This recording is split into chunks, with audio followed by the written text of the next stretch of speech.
नमस्कार। एसी गुरु के YouTube channel में आपका स्वागत है। और एक बार फिर आज बहुत ही जानदार, लाजवाब और बहुत ही शानदार वीडियो में लेकर आया हूं दोस्तों। और आज की वीडियो में फाइनली आपको हम ये बताएंगे कि एक स्प्लिट एसी की गैसें अगर लॉक हो जाती हैं तो उसको दोबारा अच्छे से रिटर्न फिर लगाते कैसे हैं, उस प्रक्रिया को आपको विस्तार पूर्वक समझाते हैं। और मार्केट से जब हमारी स्प्लिट एसी खरीद के आती है तो उस एसी को हम कैसे लगाते हैं, मतलब दोनों का सिस्टम एक ही है, दोनों की प्रणाली एक ही है, दोनों की विधि एक ही है। तो मेरी वीडियो पर आप अंत तक बने रहिएगा और स्प्लिट एसी को लगाने के तरीके को बेहतर रूप से, अच्छे रूप से समझ पाइएगा। थोड़ा सा कैमरे को करीब रखिएगा। जैसा कि आप देख पा रहे होंगे दोस्तों, ये हमारा आउटडोर है।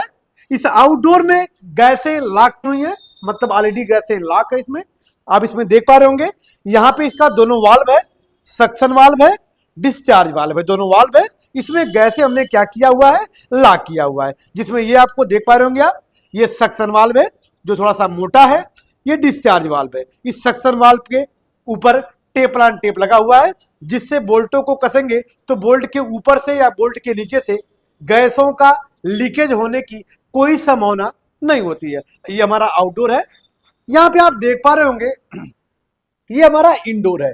इंडोर जो नीचे हमने स्टैंड लगा दिया है और स्टैंड पर ले जाकर हमने इंडोर को टांग दिया है। अब स्टैंड कैसे लगा है इसका मैं विस्तार रूप से एक वीडियो बना दूंगा कि कितने हाइट पे ड्रिल करेंगे, उसकी लंबाई चौड़ाई क्या होगी, कितना डाउन करेंगे। इस टॉपिक पे एक पूरी तरह से वीडियो बना दूंगा जिसपे चर्चा सिर्फ इंडोर के स्टैंड के बारे में हम कर देंगे।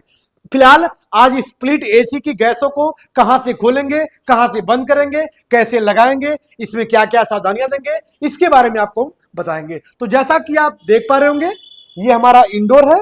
हमने इंडोर को अपने स्टैंड पे लगा लिया है। ये आउटडोर है। दोस्तों आपको पता होना चाहिए कि इंडोर से आउटडोर की दूरी कितना होनी चाहिए, 10 फीट से लेकर 25 फीट तक। अब देख पा रहे होंगे आप, इसकी भी दो पाइपें होंगी।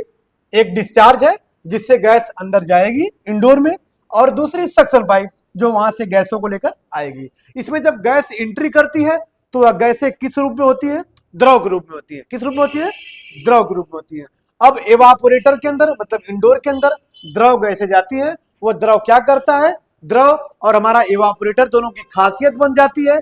खासियत क्या बन जाती है, वो किसी वस्तु या स्थान की गर्मी को अवशोषित कर लेती है, खींच लेती है और वहां पर अपना कूलिंग का प्रभाव छोड़ देती है, जिससे यहां से कमरे में कूलिंग प्राप्त होती है और हमारा कमरा ठंडा हो जाता है। अब आइए इनकी पाइपों को कसकर कहां से पहले पाइप खोलेंगे, कौन सी पाइप कसेंगे, कहां से गैस बंद करेंगे, कहां से गैस खोलेंगे, इस पूरी कार्य प्रणाली को आप अंत तक समझ पा। आप देख पा रहे होंगे, ये हमारी कौन सी पाइप है दोस्तों, ये हमारी पतली वाली पाइप है, डिस्चार्ज पाइप। ये डिस्चार्ज पाइप को कसेंगे।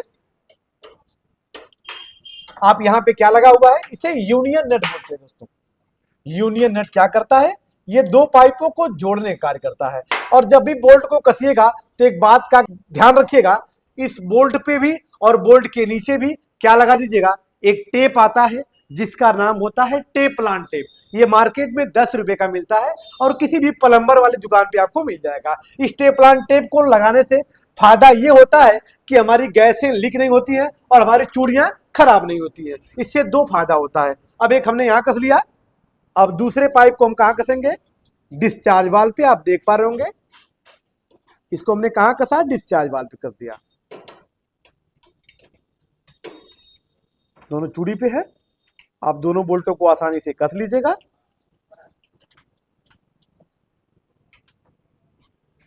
जरूरत पड़ने पे आप प्लास रिंच, स्लाई रिंच का इस्तेमाल कर लीजिएगा, ठीक है।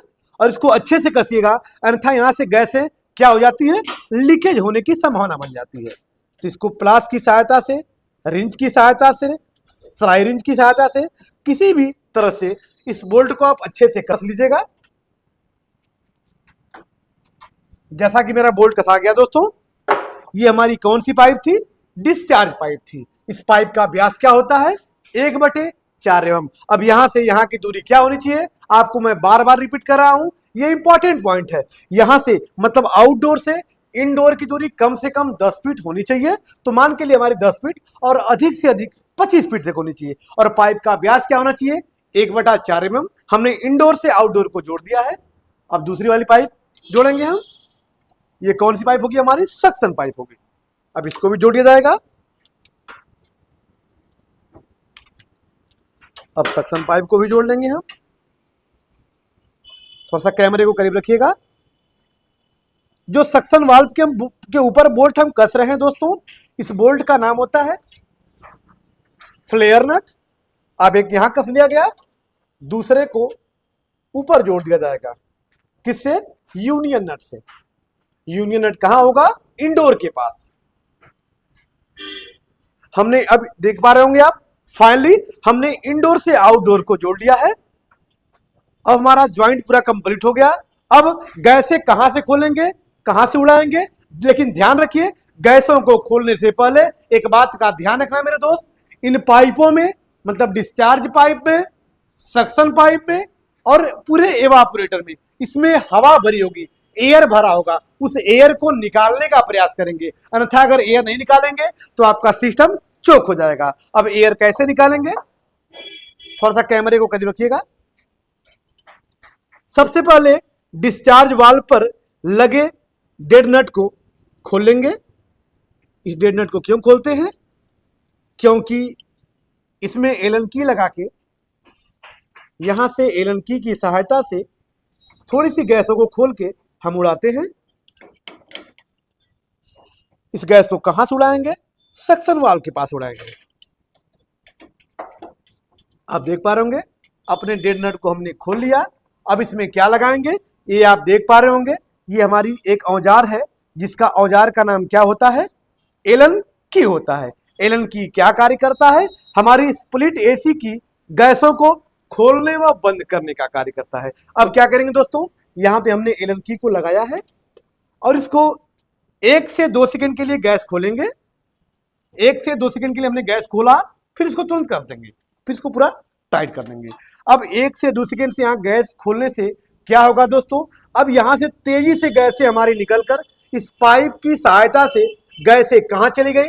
इंडोर में चली गई। लेकिन याद रखिए, इस पाइप में पहले से क्या मौजूद थी? हवा मौजूद थी। पीछे से हमने क्या छोड़ा है? गैस। अर्थात मेरे कहने का सीधा मतलब है कि इस पाइप में आगे आगे क्या है? हवा है, पीछे पीछे क्या है? गैस है। मतलब आगे आगे इसमें हवा जा रही है और पीछे पीछे इसमें गैसें जा रही हैं। वो हवा और गैसें अंदर गई इंडोर में, और इंडोर में घूमते घूमते घूमते घूमते सक्शन लाइन के माध्यम से अब अंदर यहां बाहर आ रही है।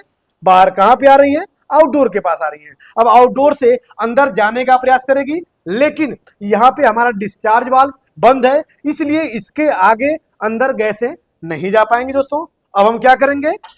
अब अपने सक्शन वाल्व पर लगे फ्लेयर नट को ढीला करेंगे। क्यों ढीला करेंगे? क्योंकि थोड़ी सी गैसें यहां से उड़ाएंगे, जो गैसें हमारी घूम रही है उस गैसों को यहां से उड़ा दिया जाएगा। उड़ाने से फायदा ये होगा कि हमारी गैस और हवा कहां निकल जाएगी? बाहर निकल जाएगी। तो आप देख पा रहे होंगे। अब यहां से बोल्ट को ढीला करेंगे। किस बोल्ट को ढीला कर रहे हैं? सक्शन वाल्व की बोल्ट को ढीला कर रहे हैं। सक्शन वाल्व पर लगे फ्लेयर नट को ढीला करेंगे तो यहां से जो गैसें अंदर गई थी वहां से घूम के आएंगे, तो गैसें यहां से उड़ जाएंगी। तो पहले क्या उड़ेगी? हवा उड़ेगी, क्योंकि इस पाइप में आगे आगे क्या थी? हवा थी, पीछे पीछे क्या थी? गैस थी। तो यहां से हवा उड़ा देंगे। यहां से खोला गया था और यहां से उस हवा को उड़ा दिया जाएगा। यहां से उड़ाएंगे तो उस हवा को निकालने में या हवा को उड़ाने में 2-4 ग्राम, 10 ग्राम, 20 ग्राम आपकी गैसें भी नुकसान होगी दोस्तों। जब उड़ जाएगी सारी गैसें तो इसको कस लीजिएगा।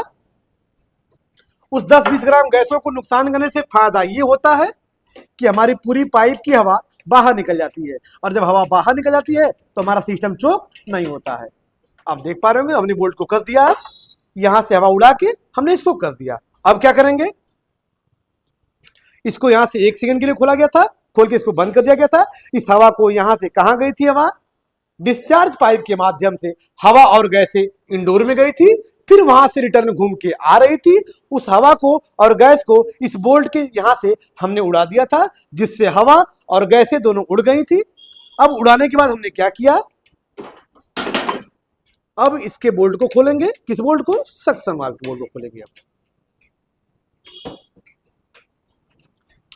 प्लास से नहीं काम हो पा रहा है, नहीं खुल पा रहा अच्छे से, इसलिए स्लाई रिंच का इस्तेमाल करेंगे हम। स्लाई रिंच दुनिया का एक ऐसा रिंच होता है जिसके द्वारा किसी भी बोल्ट को आसानी से आप खोल सकते हैं और कर सकते हैं।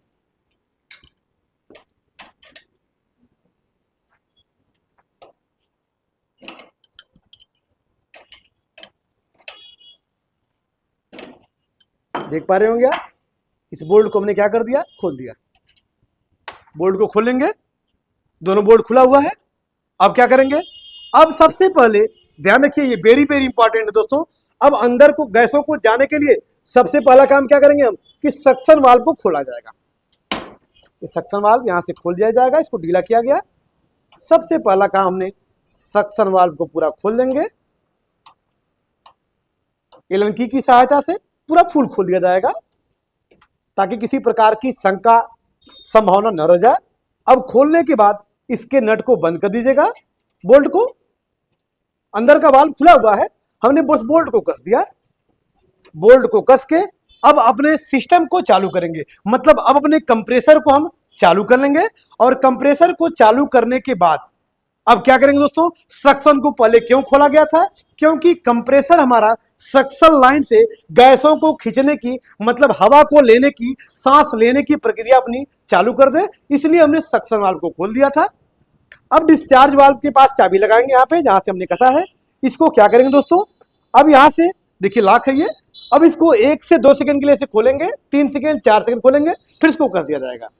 फिर अब 1 मिनट के लिए रुक जाएंगे, फिर 1 मिनट रुकने के बाद फिर इसको 2 से 3 सेकंड 4 सेकंड 5 सेकंड के लिए खोलेंगे, फिर कस देंगे, फिर थोड़ी देर के लिए रुक जाएंगे, फिर इसको खोलेंगे, फिर मतलब गैसों को कई किस्तों में छोड़ेंगे, ताकि कंडेंसर में बना हुआ प्रेशर, रुका हुआ प्रेशर तेजी से निकलकर इस पाइप की सहायता से हमारे सिस्टम पे कहीं गलत प्रभाव न छोड़े। इसलिए अपनी गैसों को डिस्चार्ज वाल्व के पास से कई किस्तों में बांट देंगे, ताकि हमारे गैसों का प्रेशर क्या हो जाता है, बढ़ जाता है। और 3-4 बार ऐसे करके डिस्चार्ज वाल्व को पूरा खोल लेंगे, ताकि हमारी गैस की क्रिया, जो साइकिल की क्रिया हमारी हो रही है, हमारी क्रिया अच्छी प्रकार से काम कर सके। तो ये रहा हमारा स्प्लिट एसी का पूरा ऑल इंस्टॉलेशन। तो यदि मेरे चैनल पे आप नए हैं तो चैनल को लाइक, सब्सक्राइब और बेल आइकन दबाना न भूलिएगा, ताकि ऐसी ऐसी ब्लॉकबस्टर वीडियो अपलोड हो तो सबसे पहले आप तक पहुंच सके। फिर मिलते हैं नेक्स्ट वीडियो के साथ, तब तक के लिए धन्यवाद दोस्तों।